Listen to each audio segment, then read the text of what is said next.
And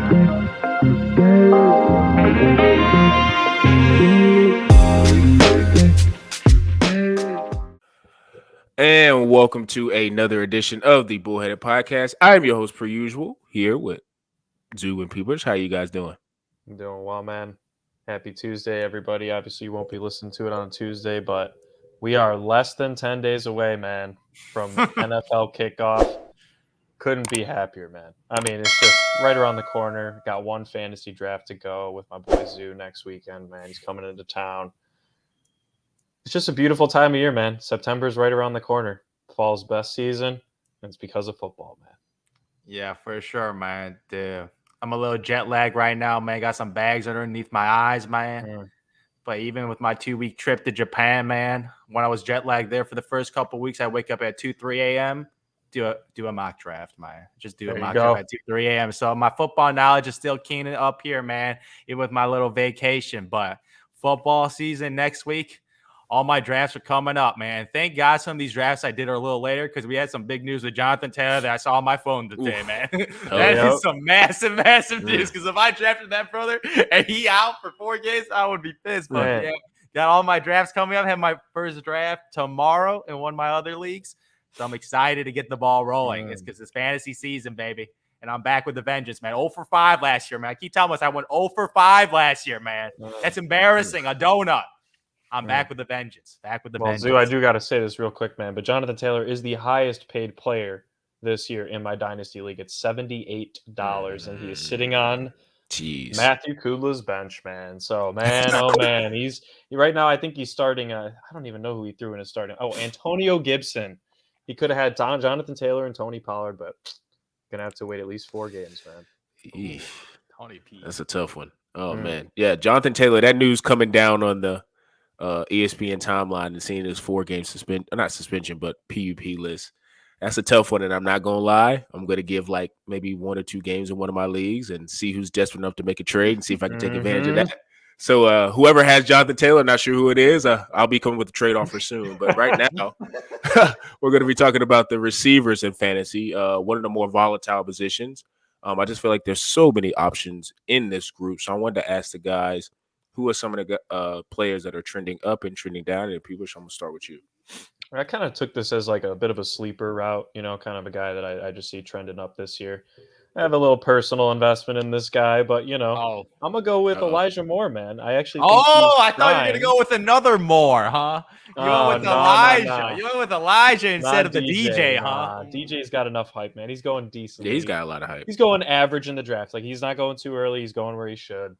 But I don't know, man. Elijah Moore is a guy that Sean and I have talked about for the past couple of years. Saw a lot of promise in that 2021 rookie season that he had up with the New York Jets. And then I don't know what happened, man. Him and Mike LaFleur last year, the OC for the Jets, they just must have hated each other. Only they'll and the locker room will ever really know what went on between them. He was still relatively, quote unquote, productive with a garbage arsenal of quarterbacks up in the Jets. Now, obviously, they get Aaron Rodgers, right? Garrett Wilson obviously takes over as number 1 there. And I think it was just best for both parties to move on. He's joining a potentially, I think this could be a firepower offense. It's obviously resting on Deshaun Watson's shoulders. Is he going to be kind of back to maybe not what we had seen when he was balling out with the Texans back in the day, but, seeing glimpses of it, right? And he's got Amari Cooper, David Njoku's not a scrub of a tight end. Obviously, we know about Nick Chubb. But from what I'm hearing out of camp, man, is with Kareem Hunt being gone and now Jerome Ford's injury, they're using Elijah Moore a lot out of the backfield. So he's not really, just a slot guy like we've seen. He might get a little bit of running room, right? Kind of that flat out route, getting those check downs, decent for PPR. Not expecting this guy to be putting up, 1,200 yards and 8 touchdowns, but I think he could be a solid flex option for you. And he's going very valued, if not undervalued, in fantasy drafts right now. I think a lot of people have him kind of in that wide receiver 40-ish range. So just kind of a guy to keep on your bench, could potentially be a nice flex option. Amari Cooper's obviously still the number 1 there, but based on how this Browns offense could go this year, based on where Watson goes, he might be a guy to keep watching and maybe stash on your bench there for the first couple weeks. Interesting. Very, very interesting because you get him for real cheap right now. Real cheap. After last year's performance, he was god awful. He was god awful last year. So you get him in the double-digit rounds, man. That's an interesting pick, man.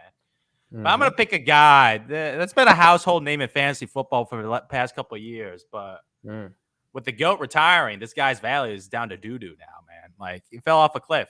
And I'm going with my boy Mike Evans, man. I am all in on Mike Evans as a sixth-round pick. Sixth-round pick. You know what that means? A wide receiver 3, man. That's what they're saying. Yeah. That's pretty much what they're saying. That's what the value is saying. But I look at what he did last year. Obviously, Mike Evans is still one of those guys, a boom bust sort of type of guy. So they're gonna have those weeks. 2 catches, 24 yards. Williams. Yeah, it's like very similar. You get those weeks, you're just like, oh my goodness. But then you have those weeks where you drop 200 yards, man, that wins you weeks. The volatility with some of these wide receivers. I would say most wide receivers are volatile outside of those, I would say the 10 elite guys going in the first 2 rounds. The rest, all pretty much similar. You're not going to have guys giving you 100 yards every game. Like, that just doesn't happen in real life football. So in those later rounds, you're going for those wide receiver 2s that you want to pair up with your wide receiver 1s, man. Look at like Mike Evans in his career. Statistically, it doesn't look like he's fallen off a cliff. Like, this is a guy that's gotten 1,000 yards every single year of his career. Like, every single year of his career. Last year, he had a little touchdown drop of only 6 touchdowns. Obviously, that's why his fantasy points a little lower than his career averages. But you know me, man. Touchdown regression, man. And I know what you guys are thinking. Baker Mayfield at quarterback, man. But all I got to say is he balled out with Jameis Winston. And I would say Jameis Winston, Baker Josh Mayfield. McCown. Yeah, like, there's a lot of quarterbacks. He's one of those guys, like, he's a contested catch guy, man, the red zone. Just throw it up there. He gets the job done, man. Dude's huge. Like, Baker Mayfield, I think is still he's not an average quarterback. He's definitely below average, but he ain't god awful. He ain't that Zach Wilson tier, man. Like, he ain't that level. Like, he's in the average. He'll maybe have a good year, maybe a little slightly get to that average again. But right now, putting that below average, but not god awful. And preseason looking a little nice too, man. Looking a little nice throwing those deep passes down the field. Him and Godwin, I'm bullish on Godwin too. But Mike Evans, his ADP's a lot significantly lower, so I'm going to go with the Mike Evans values right now. So I'm like, dude, he had 1,100 yards last year and 6 touchdowns. That's not bad. Yeah, 1,100 yards, especially. Yeah, I'm just like, that is not bad at all. He's going the 6th round. Their offense was god awful last year too. Yeah, god awful last year. Obviously, Tom Brady was not the Tom Brady of the old, and he still finished 1,106. So I'm looking at the production, no drop off at all. Pretty much around his career averages, around 1,000+ yards and 5+ touchdowns. He just does that every single year. Yeah. But you're getting the brother in the 6th round.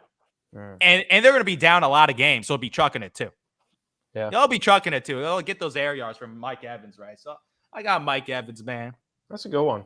Yeah, Mike Evans, 6th round, he was one of my early fantasy football guys, man. I try to get Mike Evans every year. Dude, Mike Evans has been consistent. Has stayed relatively healthy throughout his career. Has played over 13+ games every single year of his NFL career. So you're getting a guy, I think a wide receiver 2, slide him right in, man. Slide him right in at wide receiver 2, but you're getting him in the 6th round, where I think his value, based on his production this year, can be like a 4th round production at a 6th round value. So 2 rounds later. And especially, I mean, if you're kind of willing to wait till that maybe 7th, 8th round to get a quarterback, you could stack up 3 running backs and 3 wide receivers in those first 6 rounds, and you're willing to also sit back on the tight end position. Man, if you're getting Mike Evans in the 6th round as your 6th positional player, I mean, you even have the luxury of being able to put him on your bench if he's having a bad time.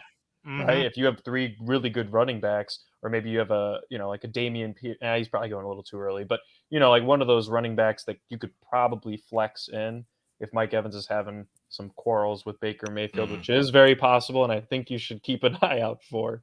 But I agree with you, man. I would take him over Godwin too. I think just for Godwin's going around earlier than Mike Evans in most drafts right now. So sit back and take Mike. Yeah, great. To your point, too, I was able to get Mike Evans in my 8-man league. I was able to get him in the 9th round. So I'm with you on that point. I'm Wow. with you on that. Like when I saw him, I kind of forgot about him because I was drafting people so many forgot other about positions. him. Yeah. I Dude. was just like, wait, Mike. I typed in his name real quick. I was like, Mike Evans is here. I was like, let me go ahead and grab that because that could end up being, like, to your point, a nice receiver too. And then, you know, if he's, you know, not gelling with Baker Mayfield, just put him on the bench. You wouldn't factor in him being a Especially in an 8-man number league, one Sean. guy. You're stacked already. Yeah, you're fine. Taking Bijan but- in the 2nd round. Oh God! Hey man, shout out to the guys I was drafted with, man. They maybe they forgot Bijan was playing in the NFL. I don't know, but Or maybe nah, they I know wouldn't like something that. you don't. I don't know. Yeah, maybe they do. I don't know, but I want to come, you know, with a question that I've been doing, you know, since we've been doing the fantasy segments and things like that with receivers, and based on Fantasy Pros, which is the site I got it from. You know, it's not ESPN or CBS or whatever, but Fantasy Pros. Reason why I chose them is because their rankings were close enough to where I could make, like, maybe this is a nice argument or at least something we can discuss. But in terms of just if both are on the board, if you could take Amon Ron St. Brown or Chris Olave, who are you taking? Interesting. That's actually a good question. Yeah, two Dude, up and because coming wide respectively, receivers, you go. man. Two up and coming receivers, man. Sun God. But I'm going with the Sun Respectively, God, yeah. man. I'm going with the Sun Yeah. God, man. Yeah. Even though Chris Olave's season last year, like, you look at the numbers, not that good, but those metrics, man, route per yard run, man, very, Target very share. impressive, man. Very, very impressive. And you're getting a guy at Derek Carr who likes airing it out. And Chris Olave's air yards last year was up there in the top 10%.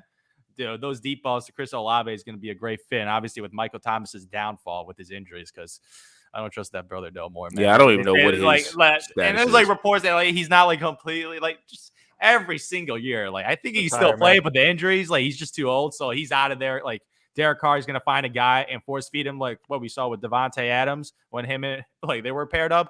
Find his new boy Chris Olave. So I feel like he's going to have a great year. But the Sun God, man, at the slot, he's like Cooper Kupp.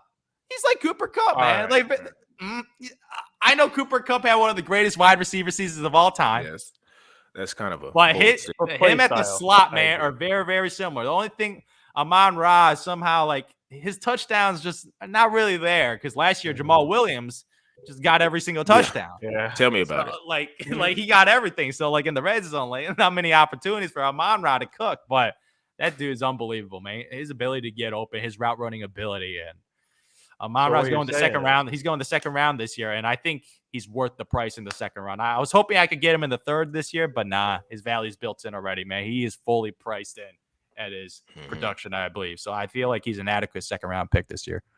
So what you're saying is Jamal Williams is not going to take away touchdowns from Chris Olave down in New Orleans, man. That's what you're saying. Yeah, we'll see. I that's a solid comparison. I think, you know, both kind of two sophomores when it comes to, like, where they're going in the draft. Their production needs to be increasing year over year, right? And I just think that with the quarterback change, I mean, this Chris Olave is playing with, like, Andy Dalton half the time, man. I mean, come on. Taysom But, Hill. you know, Taysom Hill too, right? Like, he's one of the most Swiss Army knife guys you'll ever find in the NFL. Got a hell of a contract. Hell of a contract. Jesus Christ. But Yeah. I'm going to go with Olave because of the big playability. Oh, wow. I like the big playability. To your point, That's where I'm Derek leaning. Carr. I think if you're looking at pure value at the quarterback position, I could see Derek Carr having a year like what we saw out of Jared Goff last year. Kind of that undrafted guy who ends up being just, you know, on the waiver wire.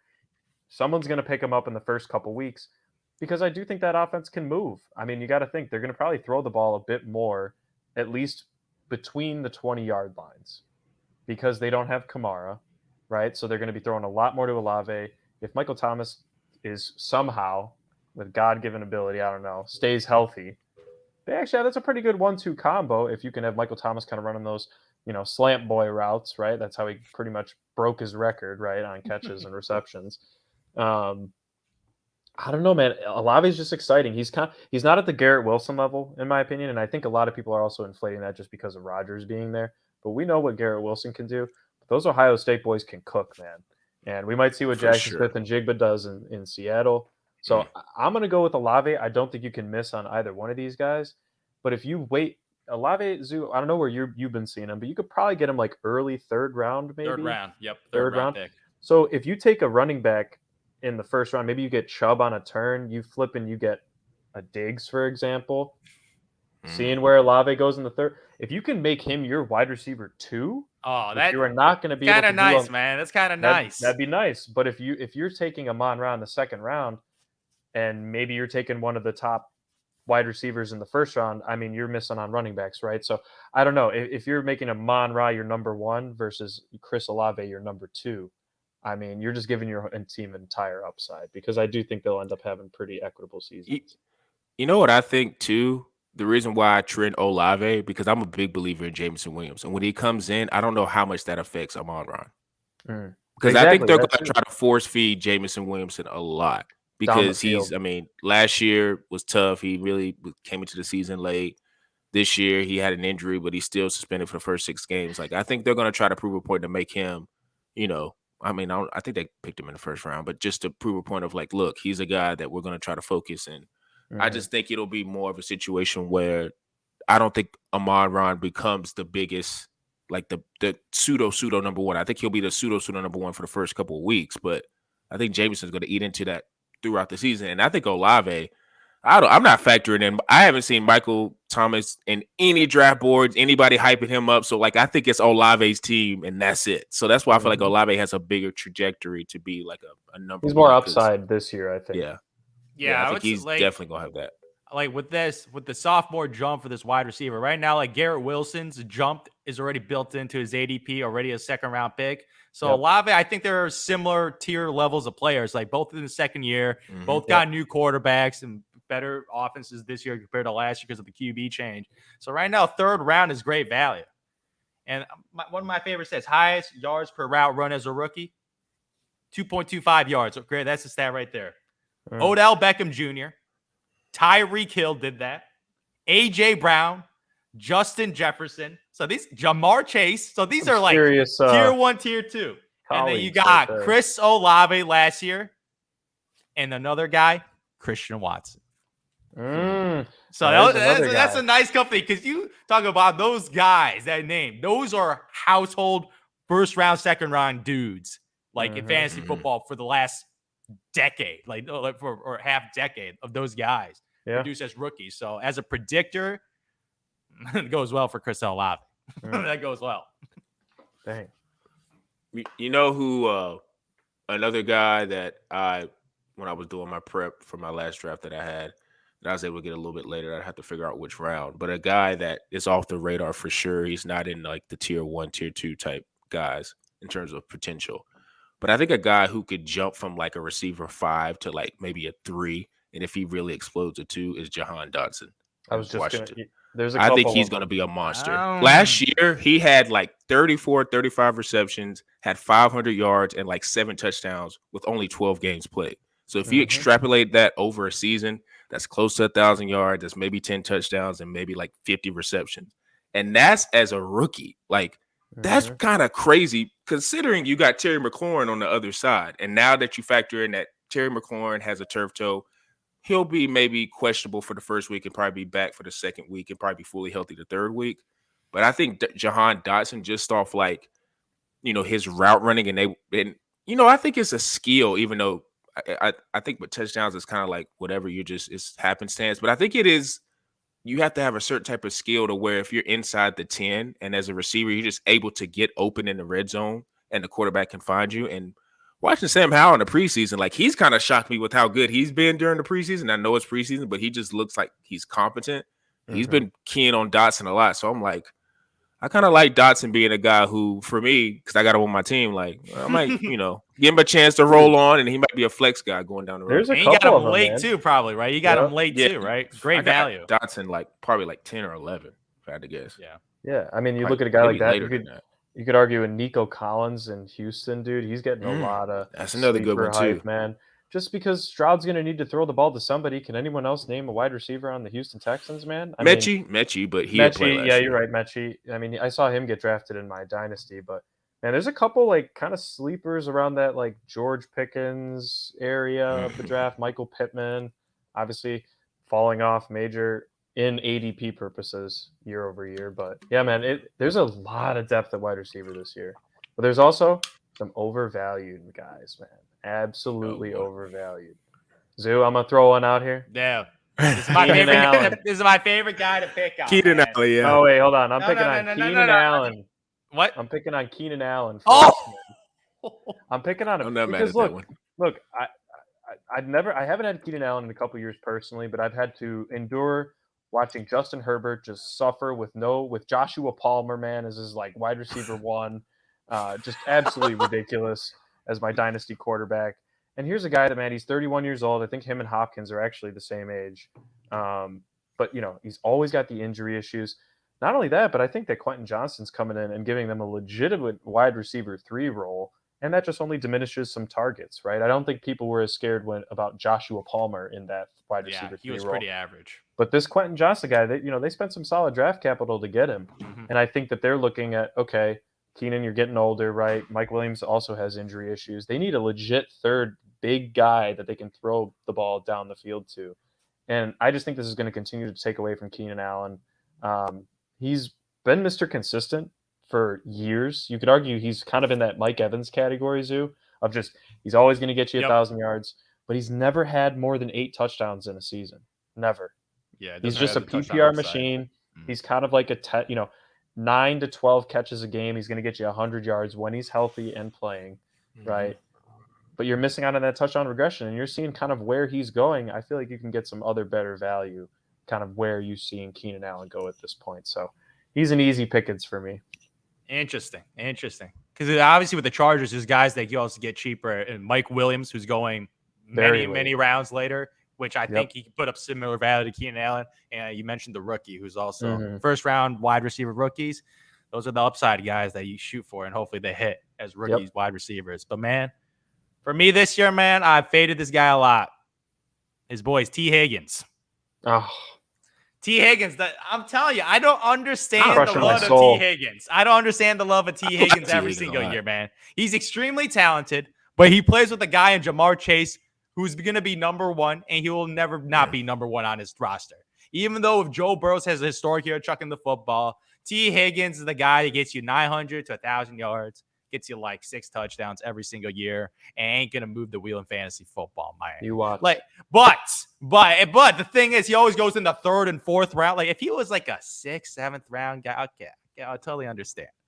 But this dude goes in the 3rd, 4th round, man. I'm just like, stop it, man. Stop it. I know the guy is huge. The guy's 6'4", man. He's extremely fast, extremely talented.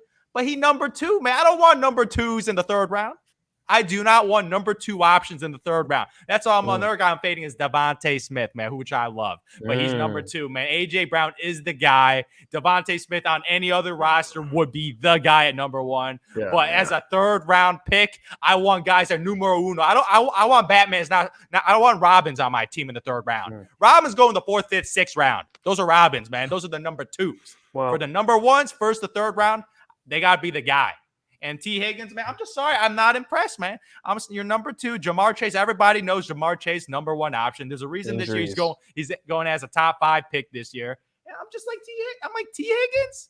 T. Higgins. Give me that injury history, though, Jamar Chase, man. Okay, he had a year last year. He got injured. Okay, 1 out of 2. It happens, man. It 50%. happens. 50-50 chance. A 50-50 chance, man, so far. Man, stop it. Man. Jamar Who would you Chase, pick if you had Higgins or Smith? Higgins. Who would you pick? I would go Devonta Smith. Yeah, I would pick Smith too. I would take Smith Higgins too. and Smith.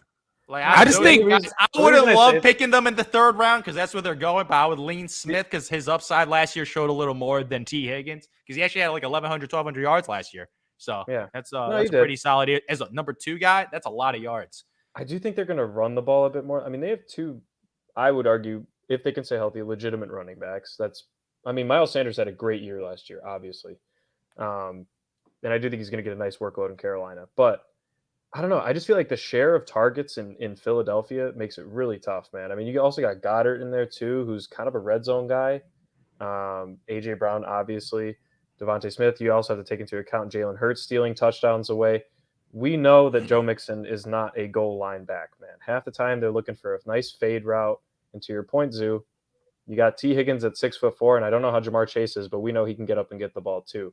And if you can, Jamar is going to attract the number one corner. So T. Higgins might eat a little bit more in that sense. You could argue the same thing for Devonta Smith. I'll also take size any day of the week because T. Higgins is also fast as hell.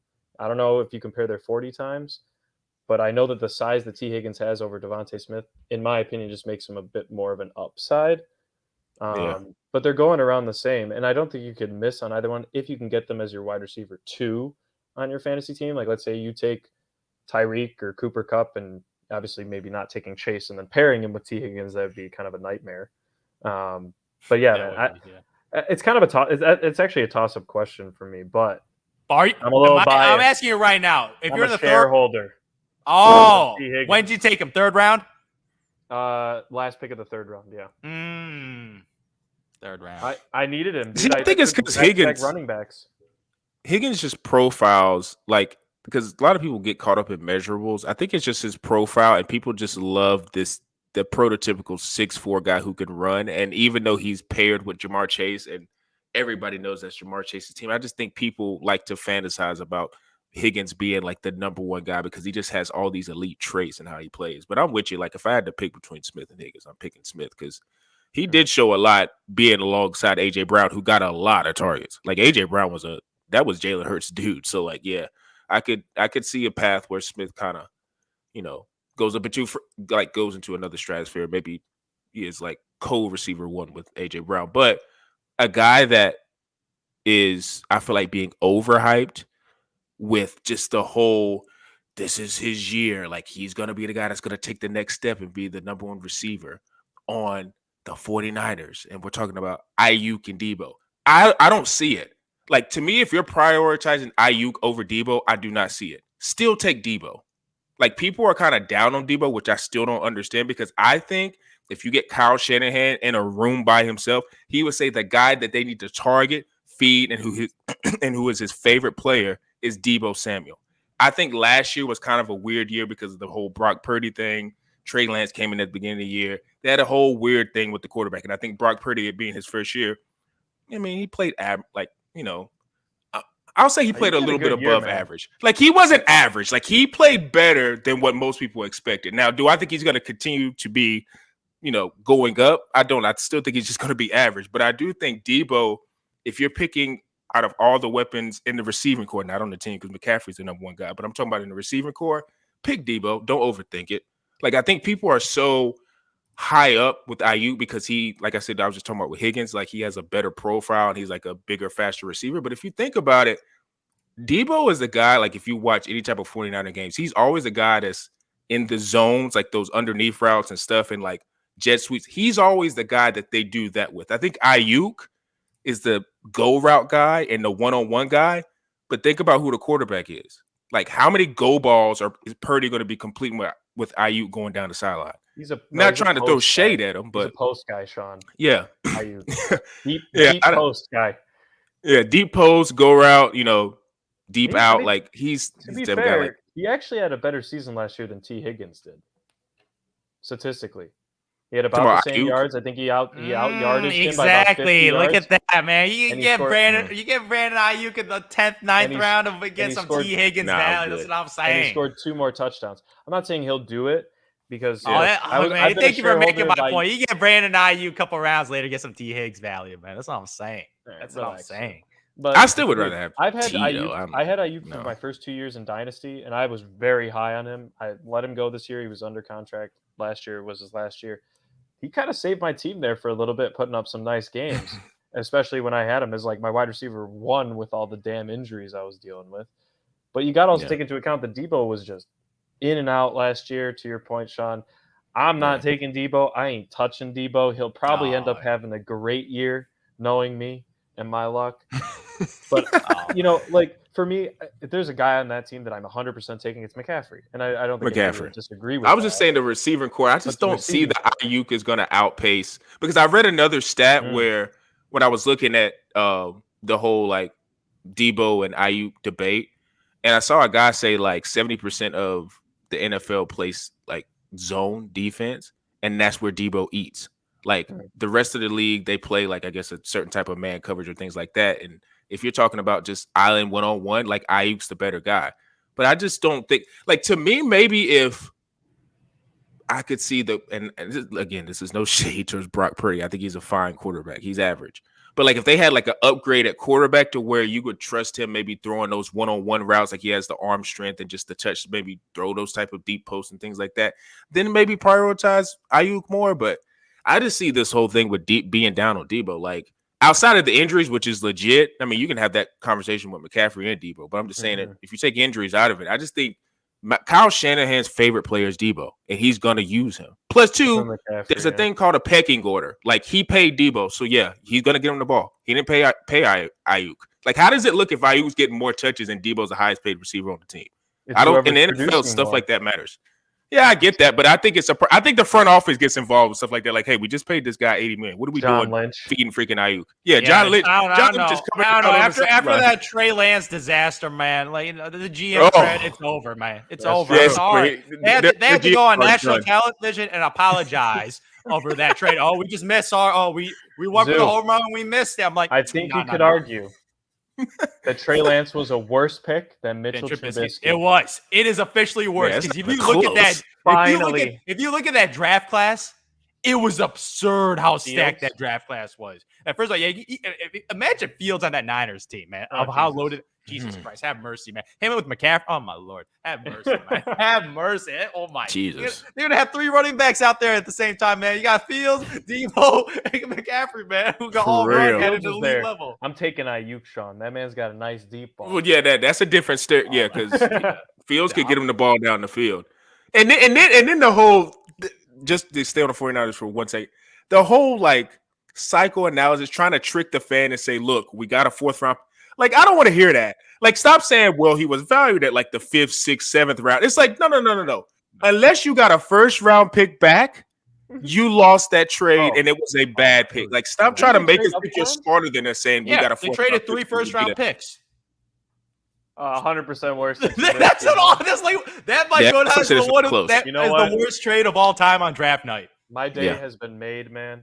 Absolutely. Trubisky is no longer the worst trade up in quarterbacks in the last 10 years, man. At least he took him to playoffs, man. That's all I'll say. Yeah. And Mitchell Trubisky greater than Trey Lance, man. Like in practice, can't even beat out Sam Darnold. Can't even beat out Sam Darnold. That part too. That's crazy. That's tough. Sam Darnold. That's Sam Darnold. That is tough. Man. But I mean, we all know how stacked the 49ers offense is. Once again, I'm not equating it to the Browns, but you could argue they have a very similar situation. They're going to go where their quarterback goes this year.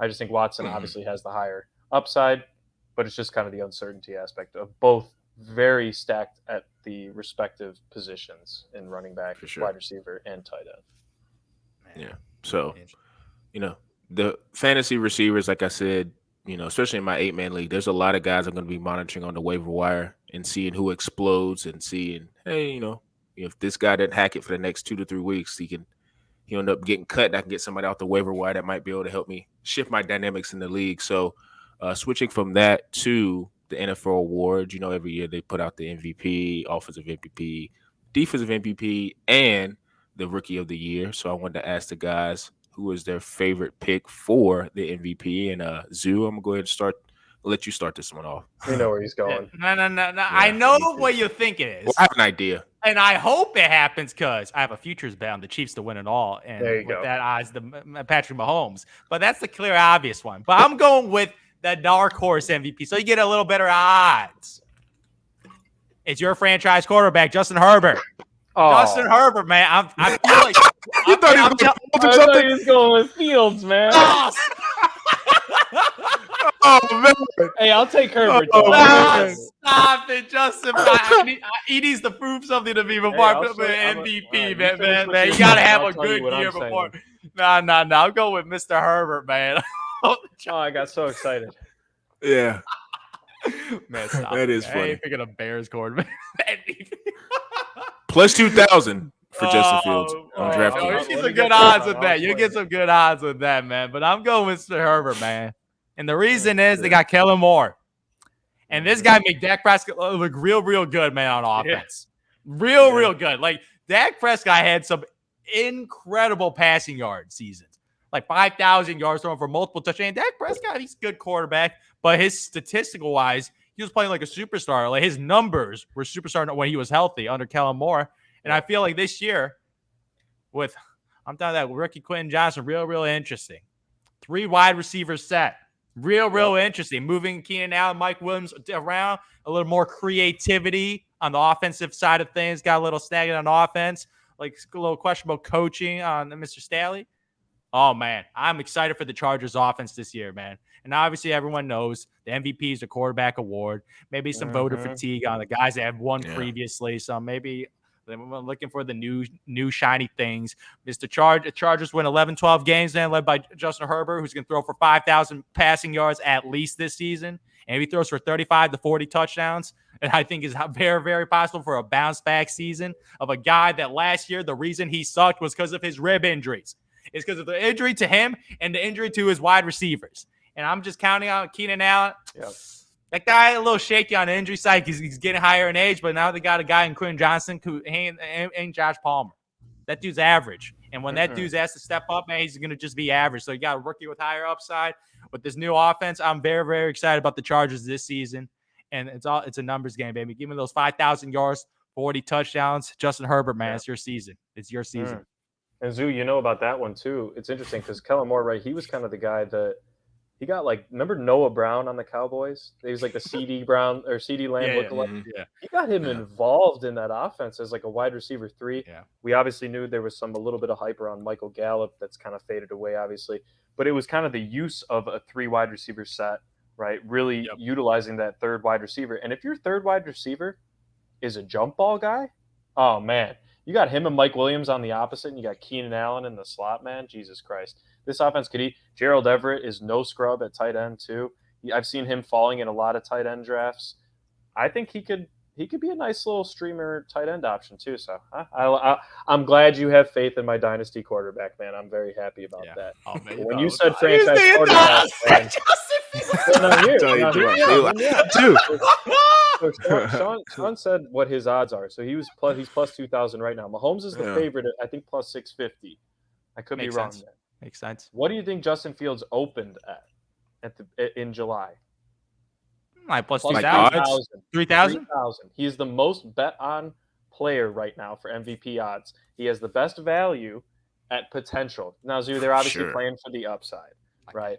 But you're going to need more than 7 wins to win MVP. I could not agree more, and I agree. But you don't know about this Bears team. At least make the playoffs. Oh, I do know. He has to at least make the playoffs. But I'm saying you got to see it first, man. We get to play your team, Jordan Love, week 1. We're going to see how that goes in Chicago. Hey, I'm really interested, man. Maybe Love just got a lot better over the summer, man. That's what I'm hoping for. I had to take Jordan Love hasn't looked too bad, huh? My Jordan looks Love like he's a little Jimmy G-ish. I'll take that. I'll take that. 2v3 on my dynasty team now. I'll take Love being Jimmy G. Yeah.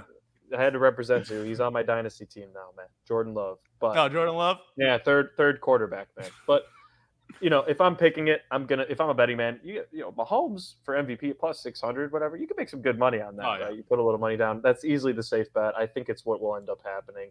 But if I'm looking at a guy, I agree. I think Herbert is a solid value pick with legitimate potential to actually win it.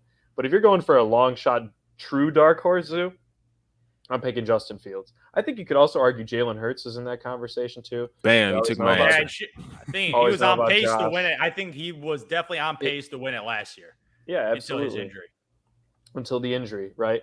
So, I mean, I think there's a bunch of guys, obviously, all at the quarterback position. I don't really see any other guy giving a Cooper Kupp type run for the money, right? Where he got a vote or two. He's winning MVP. Nobody's winning MVP at the wide receiver. Exactly. And especially with the running quarterbacks kind of taking a huge turn in a positive direction, that's only going to add to the MVP fuel there. So, yeah, I'm going to go with Mahomes. I'm going to take what Zoo would normally say, and I think has said the past 3 years. But I do like the Herbert pick, and I think if you're looking for a true long shot, man, just throw 10 on Justin Fields, man. It could be a nice payday. Yeah. For me, Hurts was my pick. You said it just a minute ago. I think him being in the system again, having A.J. Brown, most of his team's intact. Yeah. He has Swift who can maybe help him out yards out the backfield if he stays healthy. And I just think him being more comfortable and he's going to have a chip on his shoulder because do I necessarily think the Eagles are going to make it back to the Super Bowl? No, because the team that loses the Super Bowl is usually not the greatest of years the year after. But I do think Jalen Hurts is going to have a really good statistical year. So I think his odds, I think on FanDuel is like plus 1,200. So I think that's decent odds. But looking at some of these odds, kind of long shot odds, what if like Trevor Lawrence goes nuclear? He's plus 1,600. Like, he could go nuclear, and in that division, looking at like win that division that he's going to play, like games. He can get some nice stat pad games, and then say they end up with 10, 11 wins. I could see Trevor Lawrence having like a sneaky, because he's also a guy like he's not going to rush for a crazy amount of yards, but he's athletic enough to where he can have a decent amount of yards. Yeah, he'll get you like 20. He'll get you like 20, 25 rushing yards a game, man. Yeah. So add that up over 17 games. Yeah. But yeah, looking at the rest of this list, like, I mean, I'm looking now, just scrolling all the way down. I see Tua's at like 2,200, which I didn't even know like his odds he would even be on there, because I guess they're factoring in his weapons. But absolutely, because you throw a little 5-yard pass to Tyreek, he runs for like 80 yards. Okay, he gets all the yards. So, and that kind of parlays me into my next pick for the offensive MVP, and we just literally just talked about him. I think Tyreek has a really good chance to get offensive MVP, because when I was doing like the homework, I was like, well, let me just look at his stats, because I remember like a lot of people last year in fantasy, like at least in our group chat, they were complaining like, Tyreek's not getting in the end zone. But then when I looked at like his yards, he was like only 100 and something yards behind Justin Jefferson, and he had, I think, 1,800. Justin Jefferson had around 1,800. Tyreek had like 17. Like, he seems like a guy who I would, right now I feel like he's on the pace. If he stays completely healthy, he could be a Hall of Fame receiver. But I also feel like Waddle, like he's a guy. He's a guy. He could eat into Tyreek. Yeah. He is a number 2. You know me, when I say about I ain't drafting him in the 3rd round. Yeah, my book is open. You're number 2. I ain't drafting you in the 3rd round. 4th round, yeah. 3rd round, nah. I'm just giving him. Yeah, he could eat into Tyreek's numbers, which could make this a moot point. But I do think Tyreek, just his versatility in terms of everything he can do on the field and how easy it is for him to get open, as long as Tua is healthy, which is a huge if. Yeah. That's probably why his odds are so low, because it's like they're probably banking on him like Tua getting hurt, and then I don't even know who the backup is. But like that's gonna kind of still eat into Tyreek's production. I do think Tyreek has a really good chance to, if he can, let's just say he puts up 1,600 yards this year and hits double, like 12 touchdowns. If Miami makes the playoffs, he has a really good chance. Because to me, I don't think they're going to, Justin Jefferson's going to have probably another amazing year. I know Jamar Chase is very popular, but I think if Miami is in that division and, say he beat, I don't think they can win that division, but they get close to winning that division, I think he has a really good chance, because he's due. I think he's due. And I like his odds a lot, because I'm not going to pick Jefferson or Chase. I don't like the odds, and I'm a big T. Higgins fan, so I think I think Higgins would eat more into Chase than Waddle would eat into Tyreek. I agree. Put it that way. I agree. Yeah. So, man, I think we're all in agreement here. I'm taking Jalen Waddle over T. Higgins. That's another guy. That's another number 2 I'll take over T. Higgins. Just don't take him in the 5th round, though, Zoo. We know what happened that last year with your wide receiver 5th rounder, man. Oh never again, man. A wide receiver 2, I might add. That's why he's scarred about number 2 wideouts. It's Allen Robinson, man. That's what it is right there. See, the key is to getting those number 2 wideouts that could be maybe a number 1, not the solidified number 2 wideouts. Who was a wide receiver 2 and probably wind up being a 3. It's got to be the 2 fringe 1. Those are the guys I love. I'll stack up on those guys. That's why I'm taking Jordan Addison 1st overall in the fantasy draft, man. I think he's going to outperform Justin Jefferson. No, I'm just kidding. I don't know, Zoo, if you disagree. I have Tyreek as my OPOY this year. I think a lot of these, I know we like to talk about them. I think MVP is probably the most open, just because the quarterback play could be like at the superior, the S level, as people like to say. There could be like 6 quarterbacks in that level by week 14, 15. I think it's going to be a very balanced year this year in the NFL. Obviously, we've got a couple kind of salty, iffy divisions, right? We've talked about those in the past couple weeks, but Man, oh man, Tyreek Hill, he's a lock, man. Just like the lock for Rookie of the Year, man. Just like the lock for Rookie of the Year. Zoo, you want to lead into that one? Yeah. It is a lock, man. It is. When I go to Chicago, man, I'm going to lay a nice little fat bet on Bijan Robinson, man. Bijan Robinson to win Rookie of the Year is no question about it, man. He's an RB that is in a class of beautiful RBs. Top 10 draft picks, Ezekiel Elliott, Leonard Fournette, Saquon Barkley. He's in the same class, man. The same class, same result. Arthur Smith, love that running back. Ran Derrick Henry to the ground. He's going to run Bijan Robinson to the ground. This guy has the best chance to finish as RB1 overall. I would think number one fantasy player overall in fantasy football this year. Based on even I see his over-under rushing yards, 1,100 yards, man. I'm taking the over, man. Easy. I'm taking the over. I'm taking the over for him, man. I think this guy possible 1,400, 1,500 rushing yards, man. He looked good in that preseason game. Oh, his first run, sold. Just sold. I watched one, and I'm like, okay, he's the real deal, man. Just that one. That's all you needed. Oh man, it's just point proven. Bijan, man. Can't be pulling a Trent Richardson, man. That's all I'll say. Can't be doing that in a couple years down the road. You hear the name Trent Richardson. I like Trent. You think Trent's going to Bijan versus Trent? Bijan Robinson. Let's go. I mean, a name like Bijan, man. Come on. I agree, man. You know, just to play devil's advocate here, one of those two quarterbacks that went like 1-2 would have to have an unbelievable year. I think the only way is if the Panthers somehow won the division. That might be the only thing. Actually, it might be possible, actually. It is possible. Actually, because that division is so trash that you just win like 7-8 games, you win the division. Exactly. And that's how it was last year, too. Remember, they were all fighting for like a 7. Whoever was 7 and 10 and 8 and 9. Man. That was so sad to watch. Very much like the NFC least of years past, man. Now, no longer. But yeah, man, I mean, I'm going to go, if I'm betting, man, I'm betting Bijan. I think if you're looking for a long shot with the injury potential, and to your point, Herbert having a potential MVP year, Quentin Johnson could be a ballsy pick, in my opinion, if you're really shooting for a long shot. Wow. We know what Jordan Addison can do. Plus 2,500. There you go. But Bijan, and that's one of those, Sean, where at plus 2,500, if he just skyrockets right away, I'm cashing that bet out at whatever odds they're listing at it right now. Because I'm thinking Bijan's still going to win because he's just a household name, the first-round fantasy draft pick, right? He's going to go to him. But he's one of those guys where you could ride a little bit of a cash value increase as the season goes on. So I think it is a lock, but I do think those two wide receivers, the Addison on the Vikings and then Johnson on the Chargers. Zay Flowers, I just don't see it there. And Jackson Smith-Njigba is a wide receiver. Targets, I don't know if he gets the target. He's on that Seattle team just got too many good weapons. Too many good weepons. Like Tyler Lockett and DK, those are legit guys. And they stay healthy, and they usually stay pretty healthy. DK is a guy I'm very high on.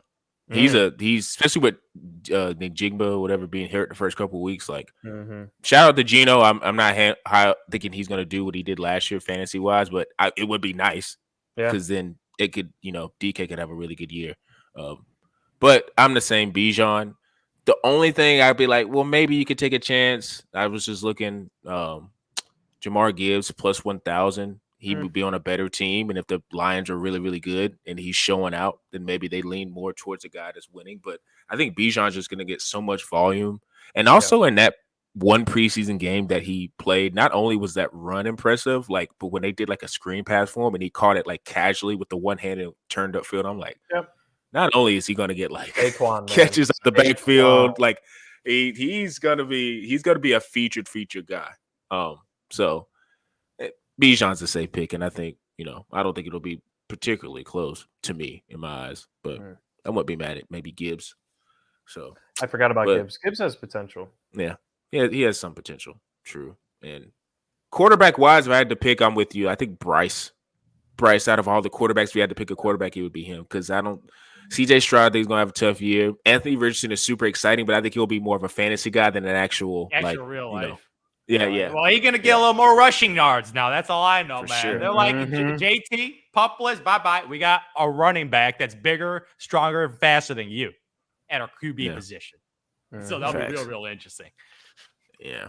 So, but yeah, that's our pretty much our talk for the awards this year. Like I said, the NFL is right around the corner. College football started last week, week 0. Pretty much the only thing our teams we looked at was USC with Caleb Williams and Sam Hartman with the Notre Dame Fighting Irish. They kind of Fighting demolished the Irish. teams they played. So, yeah, the Fighting Irish.